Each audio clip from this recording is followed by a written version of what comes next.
মাঝে মধ্যে এখানে ঘটছে দুর্ঘটনা। দর্শক, আমি এই মুহূর্তে আছি রাজবাড়ীর সদর উপজেলার খানখানাপুরের বড় ব্রিজ এলাকায়।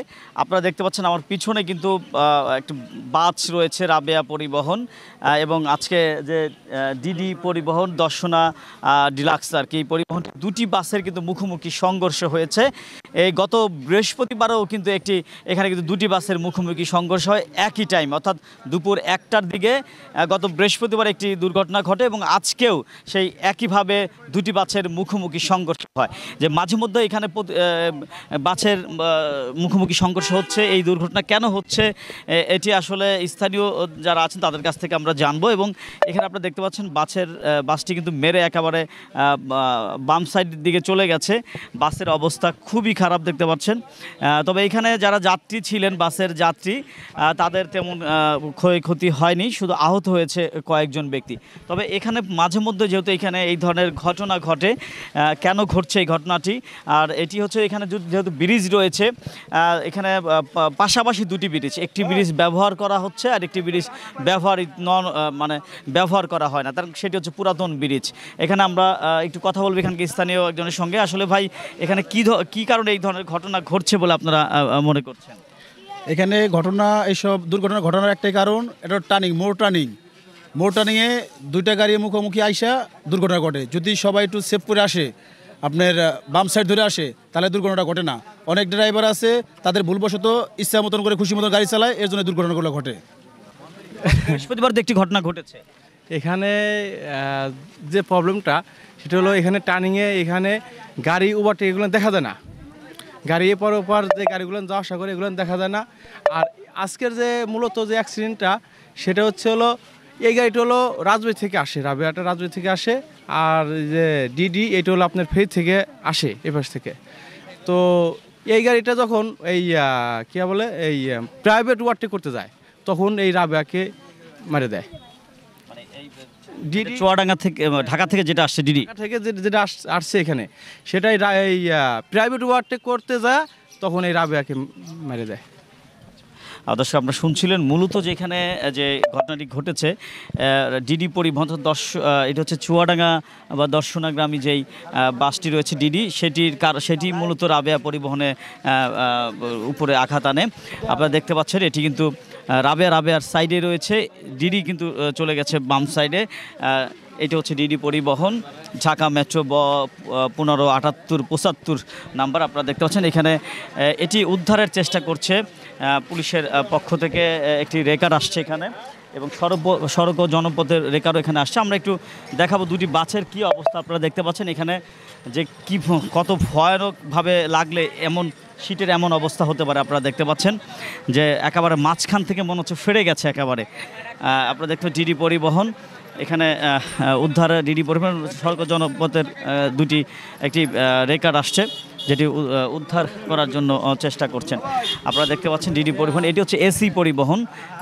এখানে যারা যাত্রী ছিলেন, তবে যাত্রীদের কিন্তু তেমন একটি আহত হয়েছে বেশ কয়েকজন যাত্রী, তাছাড়া কিন্তু তেমন একটি ক্ষতি এখানে হয়নি। আমরা একটু এখানে দেখছেন উৎসব জনতা রয়েছে এবং এখানে পুলিশের সদস্যরাও আছে, হাইওয়ে পুলিশ এবং রাজবাড়ির টিআই ট্রাফিক ইন্সপেক্টর রয়েছেন তারেক পাল। আমরা একটু এই বিষয়ে টিআই তারেক পালের সঙ্গে একটু কথা বলবো এবং জানবো এই ঘটনাটি কিভাবে ঘটলো। দর্শক, এখানে প্রচুর যানজট লেগে গেছে, আমরা একটু কথা বলতে চাই তারেক পালের সঙ্গে। আমরা একটু জানবো তার কাছে আসলে কি ঘটনা ঘটেছে এখানে। দর্শক, আপনারা দেখতে পাচ্ছেন এখানে প্রচুর জনতা কিন্তু এখানে ভিড় করছে। আমরা একটু কথা বলতে চাই। আমরা একটু কথা বলতে চাই। আচ্ছা, এখানে ট্রাফিক পুলিশের টিআই রয়েছেন তারক পাল, আমরা তার সঙ্গে একটু কথা বলবো, জানবো আসলে কখন এই ঘটনাটি ঘটেছে এবং কিভাবে ঘটলো, যদি একটু বলেন। গত বৃহস্পতিবার এখানে একটি ঘটনা ঘটে এবং আজকেও ঘটলো, পরপর দুটি ঘটনা। এটা আপনারা কিভাবে দেখছেন, কেন ঘটছে এই ধরনের ঘটনা? এটা কিছুটা বলবো যে হয়তো ড্রাইভারদের অসতর্কতা। একটা টার্নিংয়ে গাড়ি তো সমান স্পিডে চালাইতে পারে না, তাই না? হয়তো যে কোনো একটা ড্রাইভার হয়তো, সম্ভবত আমরা আশা করছি হয়তো বেপরোয়া ছিল, যার কারণে ঘটনাটা। আর যে টাইমে ঘটনা, এখানে কিন্তু কিছুটা বৃষ্টিও হচ্ছিল, আপনারা জেনে থাকবেন।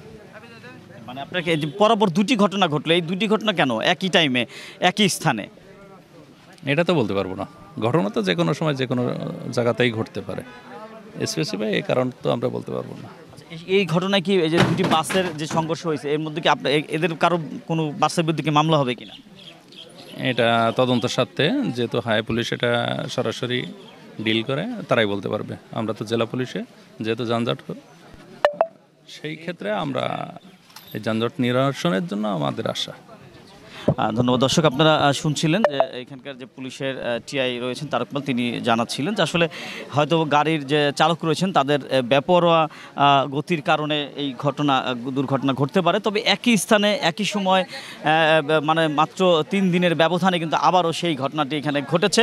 তো আপনারা দেখতে পাচ্ছেন এখানে অসংখ্য মানুষ কিন্তু জড়ো হয়েছে এবং দুটি বাস এমনভাবে রয়েছে আসলে এখান দিয়ে যে আরেকটি বড় বাস বা আরেকটি গাড়ি এখান থেকে পারাপার হবে সেই ব্যবস্থাও কিন্তু মানে নেই, সেই জায়গাটুকু কিন্তু নেই। এমনভাবে দুটি গাড়ি দুই দিকে মুখ করে রয়েছে। আপনি ছিলেন কোন গাড়িতে ছিলেন? হ্যাঁ, আপনি কোন গাড়িতে ছিলেন? আচ্ছা, কি ঘটনা ঘটছে একটু বলেন তো। ঘটনা ঘটছে বৃষ্টির সময় আমি সামনে দাঁড়ানো, হেল্পার সামনে দাঁড়ানো, আর আমরা দুজন ড্রাইভার সামনে দাঁড়ানো। এই মুহূর্তে বৃষ্টি যে হয়েছে উনি করছে কি এই ডিডি গাড়ি যেটা দর্শনাটা পরিবহন, এই গাড়িটা ডাইন পাশে চাপ দিছে। ডাইন পাশে চাপ দিলে রাবেয়া যাওয়ার কোনো স্কোপ নাই। স্কোপ না থাকা অবস্থায় মনে করেন যে বাইসা পায় এই যাত্রীগুলো রক্ষা করছে এই রাবেয়া গাড়ির ড্রাইভার। কিন্তু রাবেয়া গাড়ির ড্রাইভার তো অবস্থা সংকটাপন্ন। এই সমস্ত গ্লাস ফ্লাস ভাঙে সব রাবেয়া গাড়ি ক্ষতিগ্রস্ত, ড্রাইভারটাই বেশি। তাদের যাত্রী হয়তো একটু কাটছে পারছে, বড় ধরনের কোনো দুর্ঘটনা ঘটনা। আমার এই যে গ্লাস রাখছে একটু কাটছে, ঠিক আছে, এইটুকুই। আহত হয়েছে কয়েকজন, ঠিক আছে, কিন্তু ড্রাইভারটাই সবচেয়ে বেশি ক্ষতিগ্রস্ত। আর ইঞ্জিন কভারের যে যাত্রীগুলো ছিল এগুলোতে কী হয়েছে এটা আমার নলেজে নেই, কারণ আমরা তো লাফাই তাড়াহুড়া করে নামছি গাড়ির থেকে। কথা বুঝতে পারছেন ভাই? এই দোষটা সম্পূর্ণ দোষ ওই গাড়িটার। বৃষ্টি ঠিক আছে, কিন্তু ডিডি গাড়ির দোষ, ঠিক আছে। ডিডি গাড়িটা ওর যদি নিয়ন্ত্রণ করে যদি ওর সাইডে যদি চলতো তাহলে দুর্ঘটনা করতো না। ওর সাইড না নিয়েও ডাইন সাইডে ঢুকছে, তখন এই গাড়িটা যাবে কোথায়? গাড়িতে যাওয়ার কোনো স্কোপ না। তাতে গাড়িটা বৃষ্টি ছিল বিধায় গাড়িটা স্পিড কম ছিল। যদি বৃষ্টিটা থাকতো তাতে ফেরি গাড়ির স্পিডটা বেশি থাকতো 70-80, তাহলে দুর্ঘটনার মাত্রা আরও বাড়তো, ঠিক আছে। ধন্যবাদ। দর্শক, আপনারা শুনছিলেন যে একজন যাত্রী কিন্তু জানাচ্ছিলেন যে মূলত যে রাবেয়া পরিবহনটি সেটি রাজবাড়ী থেকে ঢাকার উদ্দেশ্যে যাচ্ছিলেন। এই খানকানপুর বড় ব্রিজের কাছাকাছি পৌঁছালেই ঢাকা থেকে ছেড়ে আসা নদী পার হয়ে ফেরি থেকে নেমে তারা কিন্তু একটু গতি তাদের বেড়ে যায়।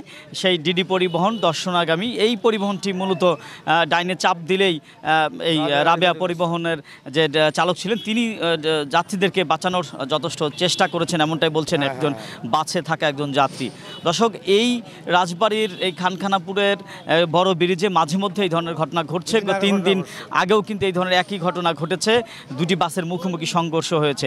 তো সবচেয়ে বড় ব্যাপার হচ্ছে যে এখানে আল্লাহর রহমতে এখানে কিন্তু কোনো প্রাণহানির ঘটনা ঘটেনি, তবে আহত হয়েছে একাধিক ব্যক্তি। কমপক্ষে দুই বাসের কমপক্ষে 20 জন যাত্রী হয়তো আহত হয়েছেন। এবং রাবেয়া পরিবহনের যে ড্রাইভার যিনি রয়েছেন বাস চালক, তার অবস্থা আশঙ্কাজনক রয়েছে, এমনটাই কিন্তু স্থানীয়রা আমাদেরকে জানিয়েছে। তো রাজবাড়ির খানখানাপুর বড় ব্রিজ থেকে সড়ক যে দুর্ঘটনাটি ঘটেছে বা দুই বাসের মুখোমুখি সংঘর্ষের ঘটনাস্থল থেকে খন্দকার রবিউল ইসলাম, গ্লোবাল টেলিভিশন, রাজবাড়ী।